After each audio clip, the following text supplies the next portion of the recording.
अस्सलाम वालेकुम, बिस्मिल्लाहिर्रहमानिर्रहीम। आज की हमारी वीडियो पाकिस्तान की सबसे अहम फसल गंदम के बारे में है। आज हम हुकूमत वक़्त और किसान भाइयों में इस बात पे बात करेंगे कि गंदम का क्या करना है, आगे कैसे लगानी है। मैं हूं शाह हसन गिलानी और आप देख रहे हैं अल सैयद फार्म।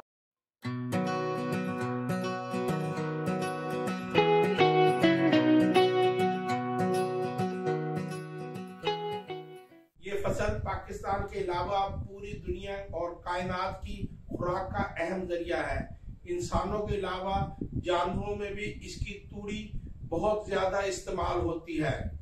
आज की वीडियो का हमारा मकसद किसान भाइयों और हुकूमत वक़्त की तवज्जो एक अहम मकसद की तरफ करवाना है, क्योंकि पिछले 4-5 सालों से गंदम की ज़ेरे काश्त रकबे में कमी आ रही है।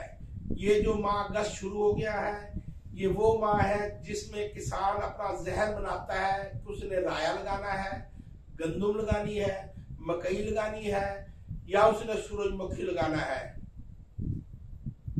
गंदम की काट के रकबे में कमी की बड़ी वजह हुकूमत की नाकिस हिकमत अमली होती है, क्योंकि हर साल हुकूमत इमदादी कीमत लॉन्च करने में देर कर देती है और जिम्मेदार कंफ्यूज हो जाता है कि उसने कौन सी फसल लगानी है।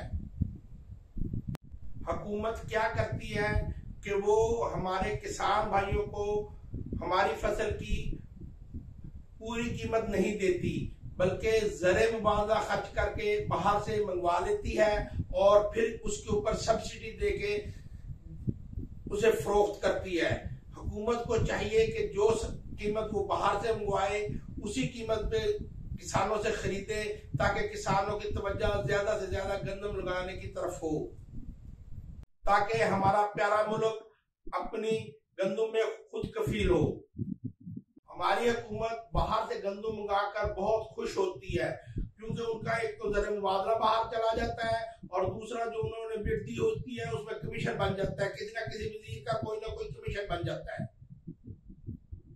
पिछले साल गवर्नमेंट 1800 रुपए से शुरू हुई, पहले 1800 रेट किया, फिर सिंध ने 2000 रेट किया, तो इन्होंने भी 2000 कर दिया पंजाब वालों ने। फिर इन्होंने जब पता लगा कि किसान अभी भी गंदम नहीं लगा रहा, फिर इन्होंने 2200 रेट कर दिया। अच्छा, अब इन्होंने 2200 रेट तो कर दिया है, अब इन्होंने किया क्या कि 2200 रेट कर दिया और उसके बाद जो हमारे सब्सिडी पे इन्होंने खाद बनाई थी हमारे पैसों से, हमारे टैक्स से, वो खाद इन्होंने बाहर भेजी थी और किसान को डीएपी और यूरिया ऐसे दी है जैसे फकीर को कोई खैरात भी नहीं देता। खाद डीलरों ने और महकमे ने किसान को इतना परेशान किया जिसका अंदाजा ही नहीं था।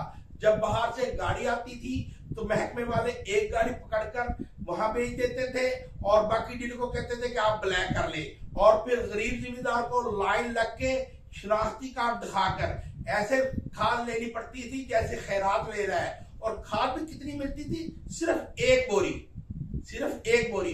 अगर किसी जिम्मेदार के पास फॉर एग्जाम्पल 20 एकड़ हो, वो तो आपका नौकर लग गया ना जी, वो आपका नौकर लग गया कि वो 20 दिन आएगा, रोज एक बोरी लेगा, मोटरसाइकिल पर रखेगा, गांव में लेके जाएगा, वो डालेगा।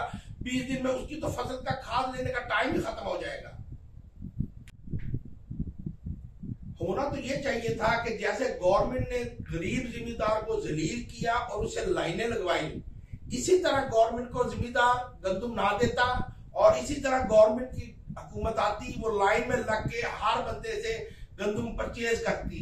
पर हमारे गरीब जिम्मेदार के पास इतने पैसे ही नहीं होते कि वो अपनी फसल अगली काश्त कर सके, इसलिए अपने सोने जैसी जो फसल है वो कोड़ियों के भाव, औने पौने दामों गवर्नमेंट को और ये जो मिडल मैन है इन्हें बेचने पर मजबूर हो जाता है। इस सिनेरियो में सबसे ज्यादा फायदा स्टाके उठाता है, क्योंकि वो गरीब किसान की मजबूरियों से फायदा उठाकर गंदम कम कीमत में लेकर स्टॉक कर लेता है। उसे पता होता है कि इसके पास पैसे नहीं है, ये गंदम नहीं रख सकता।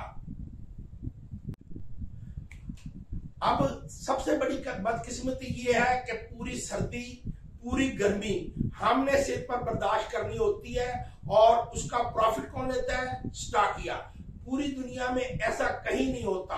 अमेरिका वगैरह या बड़े तरक्की याफ्ता मुल्क में अगर किसी ने गंदुम काश्त की है तो गंदुम लगाने से लेकर उसे आटा बनाने तक हर चीज उसकी वहां फैक्ट्री होगी, वो बनाएगा और फिर वो मार्केट में बेचेगा। हमारे क्या है, अगर हम दूध है तो उसमें मिडल मैन है, कपास है तो उसमें मिडल मैन है, मकई है तो उसमें मिडल मैन है, गंदुम है तो उसमें मिडल मैन है।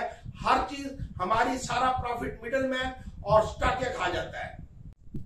हुकूमत वक्त को काश्तकार भाइयों क्या हक हासिल है कि वो मेरी फसल जिसे मैं काश्त करता हूं, जिसे मैं पानी लगाता हूं, जिसमें मैं हल चलाता हूं, वो इमदादी कीमत उसकी बनाए।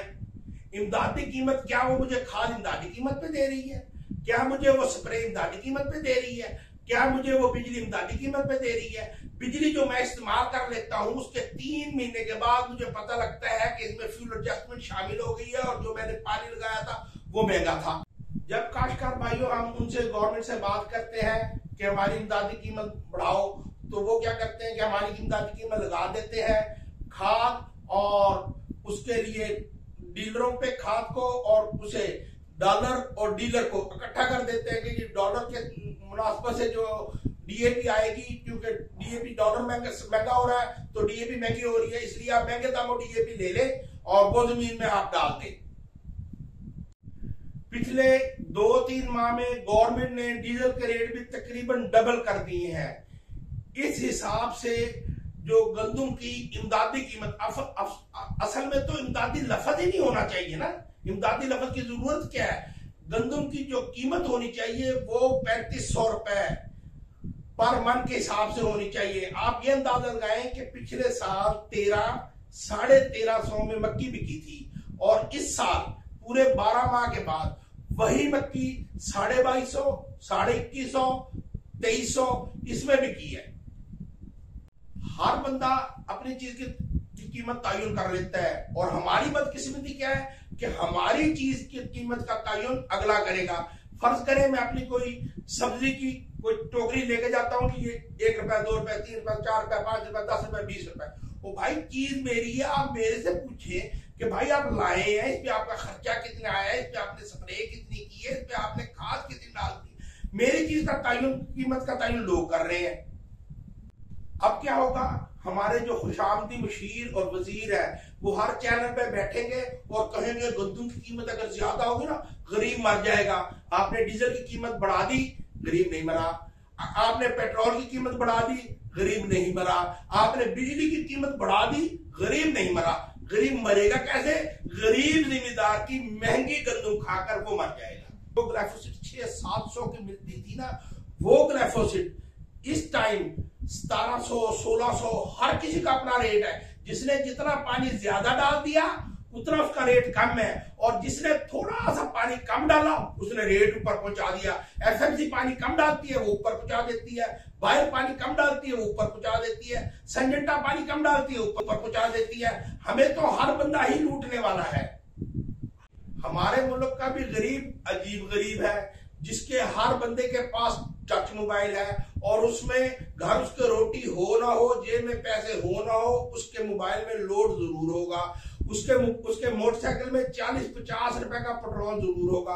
अब उसकी आप हंडी का अंदाजा लगाएं, उसकी हंडी में महंगा घी चला जाएगा, अब जीरा महंगा होगा चला जाएगा, दालचीनी महंगी होगी चली जाएगी, हर चीज महंगी चली जाएगी, सब्जी महंगी चली जाएगी, गैस महंगी होगी इस्तेमाल कर लेगा, लकड़ी महंगी होगी इस्तेमाल कर लेगा।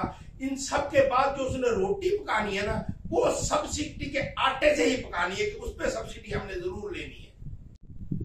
जीरा, दालचीनी, छोटी इलायची, बड़ी इलायची ये भी हमारी ही प्रोडक्ट है, पर ये क्या होता है, ये करियाने वाले के पास होती है ना, वहां से ले आता है। वो जिस रेट पे जाते हैं उसमें कंकर भी होता है, उसमें मिट्टी भी होती है, उसमें बजरी भी होती है, वो ले आता है, लाके साफ भी खुद करता है बड़ी एहतियात से, और क्या नाम अपना, और उसे हांडी में डाल लेता है। और जो उसने रोटी खानी है वो सब्सिडी के पैसों से खानी है। भाई मैं सब्सिडी के अलावा रोटी नहीं खा सकता।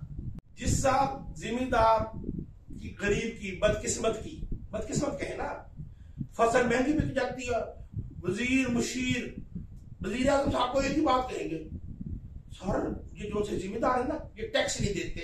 और आप ये देखें कि 2-3 दिन पहले आपने बिजली के बिलों में टैक्स लगा के दिए और उन्होंने हड़ताल कर दिया, आपने वापस ले लिए। हमें कहते हैं टैक्स नहीं देते। भाई खाद पे टैक्स नहीं देते, आपको बीज पे टैक्स नहीं देते, आपको पानी पे आप टैक्स नहीं देते, आप किस चीज में हमारे टैक्स नहीं लेते? कोई तो ऐसी चीज होगी ना जिसमें कहते हैं हम टैक्स नहीं देते। ओ भाई डायरेक्ट टैक्स तो पूरा पाकिस्तान ही नहीं देता।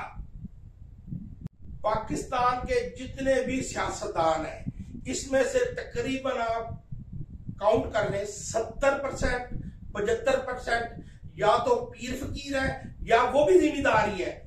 केस पेश करे, उन्होंने अपना केस पेश किया, अपना केस जीता, लाइसेंस जेब में डाला और गरीब आवाम को बेचा और अपना काम निकाला और निकल गए। हम मुल्क पालने वाले हैं, इनमें से कोई भी ऐसा बंदा नहीं है जो मुल्क को पाले। ये आर्टिफिशियल चीजें लाते हैं, वो बेच देते हैं। अगर हम इकट्ठे हो जाए तो ये 4 दिन क्या निकाल नहीं सकते हमारे साथ। इस वीडियो का मकसद किसी पर तनकीद करना नहीं है, ये एक पॉजिटिव तनकीद है।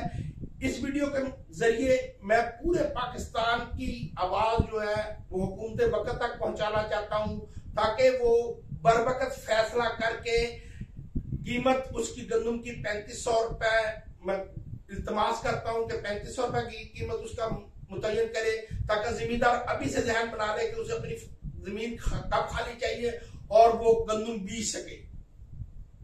किसान भाइयों, हमने माफिया नहीं बनना, हम इस मुल्क को पालने वाले हैं। हमारा मकसद ये है कि हम सारे मुतीद हो जाएं और हमारी जो आवाज है वो पाकिस्तान के ईवानों में जाए और उन्हें पता लगे कि ये सारे मुतीद हैं, इनके मसाइल क्या है, इन्हें हल कैसे करना है। हम अपने उन्हें मसाइल ही नहीं बता सकते, उन्होंने हमारे मसाइल हल क्या करने हैं। किसान भाइयों, मैं आपकी आवाज हूं, मैंने आपका जो मैसेज है वो गवर्नमेंट तक पहुंचा दिया है। आप इस मेरी वीडियो को ज्यादा से ज्यादा लाइक करें, ज्यादा से ज्यादा शेयर करें, ज्यादा से ज्यादा सब्सक्राइब करें और मुझे कमेंट्स में ये बताएं कि अगर मैंने इसमें कोई पॉइंट छोड़ दिया है तो अपनी नेक्स्ट वीडियो में वो पॉइंट भी मैं शामिल कर सकूं। आपकी राय मुझे बहुत ही कीमती होगी। अस्सलाम वालेकुम।